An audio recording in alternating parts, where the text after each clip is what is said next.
Nik eman dut izena aurkezle sarean. Neuk ere bai. Baita neuk ere. Nik ere bai. Ni ere animatuko naiz. Euskaraldiko aurkezle sarea sortzen dihardugu.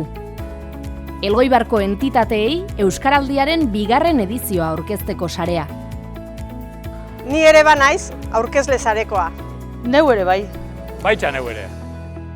Momentuz, 30 lagun inguru gaude aurkezpenak egiteko, baina sarea handitu nahi dugu. Izena ematen duen bakoitzak entitate baten ardura hartuko du. Nik Rodisa enpresari aurkeztuko diot. Nik Dano bati. Nik Mekalgoibarren ardura hartuko dut. Neri berdin zait, antolatzaileek esaten didatena. Elgoibarren 700 entitate inguru dago, baina ahaleginduko gara gehienekin aurrez aurre egoten. Banakako aurkezpenaz gain, egingo ditugu aurkezpen kolektiboak ere, sektoreka, martxoan.